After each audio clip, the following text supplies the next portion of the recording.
यह असाइनमेंट तो जान की आफत ही बन गया है। कितना सर खपा चुकी हूँ, अब और क्या करूँ समझ में भी नहीं आता। रोशनी ने झटके से किताबों का ढेर लाइब्रेरी के टेबल पर पटकते हुए कहा। लाइब्रेरियन ने उसे गुस्से से घूरा और चुप रहने का इशारा किया। तो वह सॉरी कहते हुए बाहर लॉन में आकर बैठ गई। ज्योति भी उसी के साथ चली आई। सर का दिमाग तो बुढ़ापे में सटक चुका है, पर तू क्यों इतना लोड लेती है? उनके जमाने में गूगल नहीं था, तो हम क्या करें? सर्च कर लेना टॉपिक, उन्हें क्या परेशानी है? ज्योति की बात पर उसने ऐसे घूरा जैसे कि उसको दिमागी हालत पर शक हो। मैडम, अगर आप क्लास अटेंड करती और थोड़ा सा ध्यान देती तो शायद आप सुन पाती कि सर ने स्ट्रिक्टली कहा है कि सारे असाइनमेंट एंटी प्लेगरिज्म सॉफ्टवेयर से चेक होंगे। एक लाइन भी कॉपी पेस्ट मिल गई तो रिजेक्ट कर दिए जाएंगे। मुझे मार्क्स स्कोर करना है, टॉप करना है, बस चलता परसेंट से पास होकर नहीं बैठना है। ना चाहते हुए भी रोशनी ताना मार गई, जिसका उसे एहसास भी हो गया तो वह थोड़ी झेंप सी गई। ज्योति की खासियत भी यही थी कि वह चीजों का ज्यादा लोड नहीं लेती थी। वह हंसमुख खिलंदर सी लड़की थी जो जॉब करने के पीछे पगलाई नहीं रहती थी। ठीक ठाक परसेंट से पास भी हो जाती थी और जिंदगी को एंजॉय करना उसके लिए काफी था। उसके पापा का काफी फैला बिजनेस था और उसका बड़ा भाई रोहित भी उसी की यूनिवर्सिटी में उसका सीनियर था।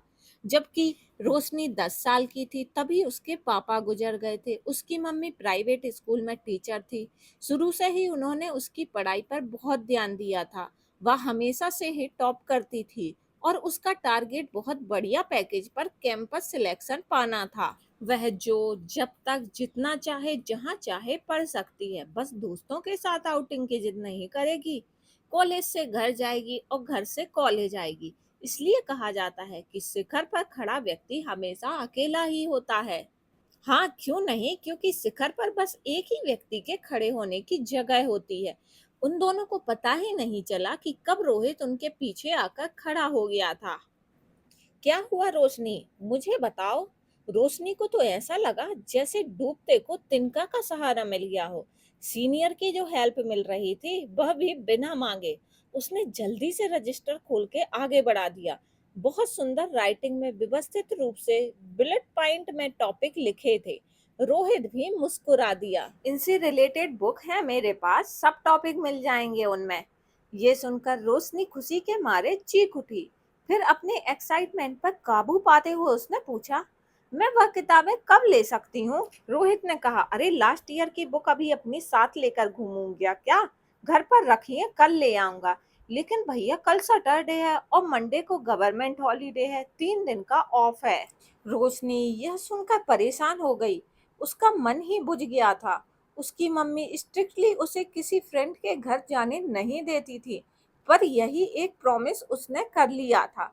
वह जो जब तक जितना चाहे जहां चाहे पढ़ सकती है, बस दोस्तों के साथ आउटिंग की जिद नहीं करेगी। कॉलेज से घर, घर से कॉलेज जाएगी बस।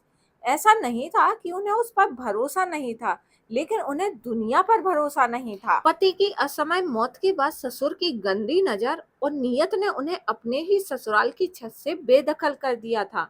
अपना सम्मान बचाने के लिए एक जवान औरत 10 साल की बच्ची को लिए पहली बार घर की दहलीज से बाहर निकली थी, वो भी कभी ना लौटने के लिए। अब उन्हें रिश्तों पर भरोसा भी नहीं था, इसलिए बेटी की सेफ्टी के लिए वह बहुत घबराई रहती थी।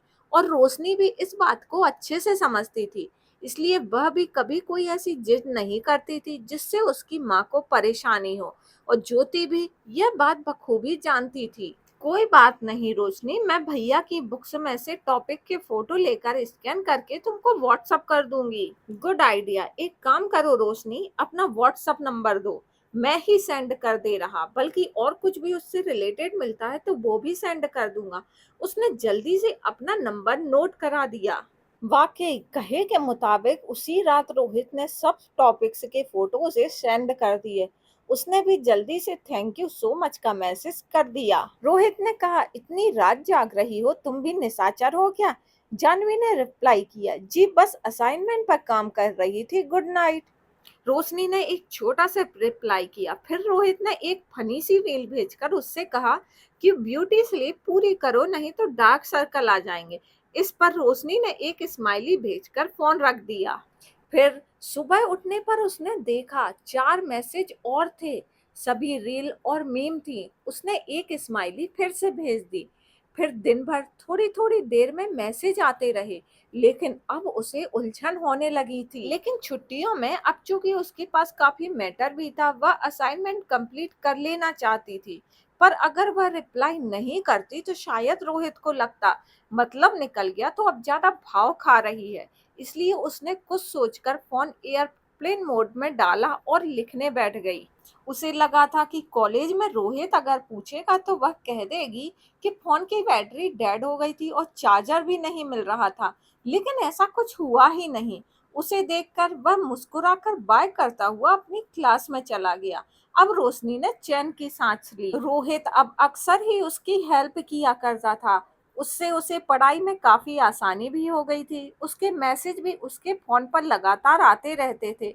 वह भी फनी होते थे ज्यादातर। वह भी स्माइली बनाकर हा हा हा रिएक्ट कर दिया करती थी। कभी कभी वह नॉनवेज डबल मीनिंग मीम भी भेज देता था, जिसे वह इग्नोर कर दिया करती थी। अब इतनी हेल्प के बदले वह इतना तो कर ही सकती थी। पर धीरे धीरे रोहित उससे फ्री होता गया। अब वह उसके मैसेज ऐसे होते थे कि जिन्हें इग्नोर करना उसके लिए अब काफी मुश्किल होता जा रहा था। इधर बैठो जानवी बेटा, तुमसे कुछ बात करनी है। मम्मी ने ऐसा कहा तो वो थोड़ी चौंक गई। तुम तो आरती आंटी को अच्छे से जानती हो। उन्होंने ही मेरी जॉब लगवाई और शुरुआत में रहने को उन्होंने छत भी दी। तुम्हारा अपनी बेटी जैसा ख्याल रखा। हाँ मम्मी, पर क्या हुआ? आरती आंटी ठीक तो है ना? उनका बेटा शायद लंदन में पढ़ता है ना? उन्हें कोई हेल्प चाहिए? हम वहां जा रहे हैं क्या? रोशनी ने एक साथ कई सारे सवाल कर डाले। लेकिन इन सब के उलट उसकी मम्मी ने कहा, उन्होंने हमारी बहुत हेल्प की है। अब हमारा वह भला चाहती है। रिश्तों पर से जो मेरा भरोसा उठा था उन्होंने उसे थामे रखा। उनका बेटा करण लंदन से वापस आ गया है। उसने अपना स्टार्टअप भी शुरू किया है। उसमें वह तुम्हारी मदद चाहता है। और आरती मैम तुम्हें अपनी बहू बनाना चाहती हैं। ऑफ कोर्स, अगर तुम्हें मंजूर हो तो, या तुम्हें कोई और पसंद है तो वह भी मुझे बता सकती हो। आखिर फैसला तुम्हें ही करना है। ऑफ कोर्स नॉट मम्मा, आप जानती हैं मैं इन सब बातों से बहुत दूर हूँ। सच कहूँ तो मैं शादी जैसे किसी रिश्ते की जिम्मेदारी उठाने के लिए खुद को तैयार भी नहीं मानती हूँ अभी।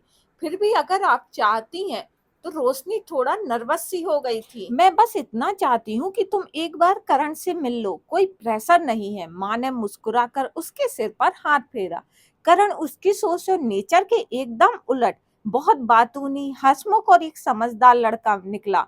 पहली मुलाकात में ही कोई इतना अपना सा कैसे लग सकता है, वह हैरान थी। उसका स्टार्टअप आइडिया भी रोशनी को बहुत पसंद आया। करण ने इतने सलीके से सब प्लानिंग और स्ट्रेटेजी बनाई थी जो समझने में लोगों को बरसों लग जाते हैं। रोशनी तो कंपनी और अपने फ्यूचर के सपनों में खो सी गई थी। करण से बात करना उसको इतना आसान हुआ कि शुरुआती झिझक छोड़कर दोनों ही पुराने दोस्तों की तरह गप्पे लगा रहे थे। दोनों की माएं भी बहुत ज्यादा खुश थीं। रात के 2:30 बजे थे। वह किताबों में सिर दिए ही थी कि फोन अचानक वाइब्रेट हुआ। टच करते ही व्हाट्सएप ओपन हो गया। रोहित ने फिर एक वाहियात सा जोक उसे भेजा। तभी उसका अगला मैसेज आया, इतनी रात तक जाग के क्या करती रहती हो? काटे नहीं कटते दिन ये रात, आंख मारते हुए इमोजी भेजी। पढ़ रही थी, अब सोने जा रही हूँ, बाय, ऐसा रोशनी ने कहा। उफ, चलो सोने जा रही? यह इनविटेशन है या सोने बुला रही हो? क्या बकवास है यह? अब उसका दिमाग तप चुका था। हाँ, बकवास तो सच में है। तुम साथ दोगी तो कौन कमबख्त सोएगा? हम तो रात भर जागेंगे और जगाएंगे। इसके बाद उसने एक फ्रेंच वाली जेपीजी भेजी। अब रोशनी को बर्दाश्त से बाहर हो गया था। अगर वह पहले ही उसको सख्ती से रोकती तो वह इसकी हिम्मत इतनी नहीं बढ़ती। उसने रोहित का नंबर एक जगह से ब्लॉक किया और सोने चली गई। पर बार बार आंख भर आ रही थी उसकी। अब वह ज्योति से भी कतराई सी रहने लगी। रोहित का सामना ना हो इसकी पूरी कोशिश करती रहती थी। करण से होने वाली बातों ने उसकी जिंदगी में नए रंग भर दिए थे। वह कभी भी ऐसी कोई बात नहीं करता था जिससे वह असहज महसूस करे। एक दिन करण उसे सरप्राइज देने के लिए यूनिवर्सिटी में आ गया। रोशनी उसे देखकर बहुत खुश हो गई। दोनों कैंटीन में बैठे थे। उसको हंस-हंसाकर बातें करता देखकर रोहित को गुस्सा आ गया। करण के जाते हुए वो छलांग मारकर रोशनी की टेबल पर आया। ओहो, डेटिंग शेटिंग हो रही है। मैं पसंद नहीं आया। यह डड़ियल अच्छा लगा तुम्हें? मैच्योर सा दिखता तो है नहीं।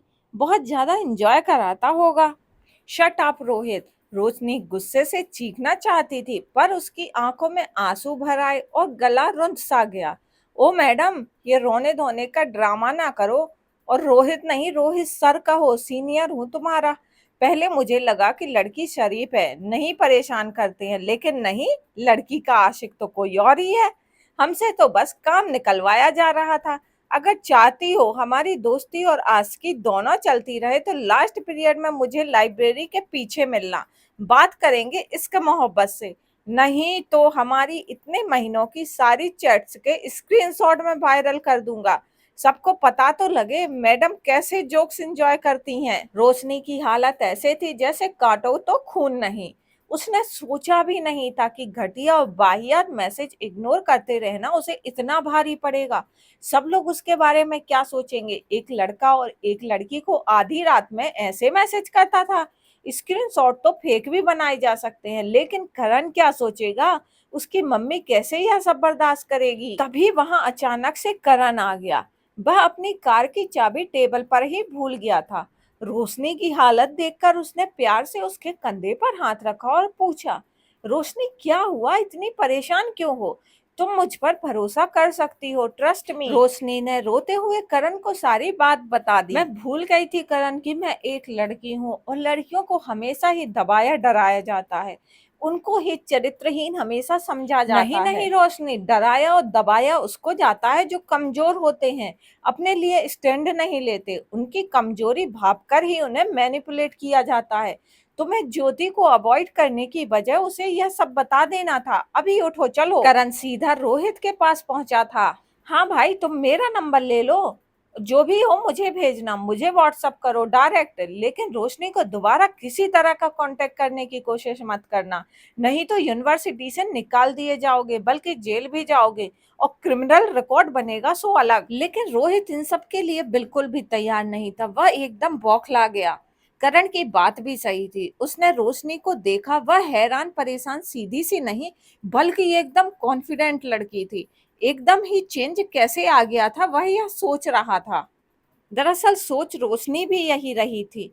एक भरोसेमंद जीवन साथी कितनी मजबूती और आत्मविश्वास दे सकता है, आज उसने यह जाना था। तो दोस्तों, ये सही बात है। अगर आपके जीवन में कोई ऐसा व्यक्ति आता है जो हर कदम पे आपका साथ दे, तो आपका कॉन्फिडेंस डबल हो जाता है। आप हर वो मुकाम हासिल कर पाते हैं जो आप करना चाहते हैं। इसीलिए जब भी आप जीवन साथी चुनते हैं तो पैसा, धन दौलत के साथ साथ ये देखें कि वह कितना भरोसेमंद है, आप उस पर कितना विश्वास कर सकते हैं। वह आपका किस तरह और किस कदम पर आपका साथ देगा, क्या हर कदम पे देगा या फिर उसकी सोच आपकी सोच में अंतर रहेगा। तो ये सब सोचकर आप जरूर शादी करें और एक भरोसेमंद जीवन साथी को चुनें। तो कहानी पसंद आई तो वीडियो पर लाइक करें, चैनल सब्सक्राइब करें।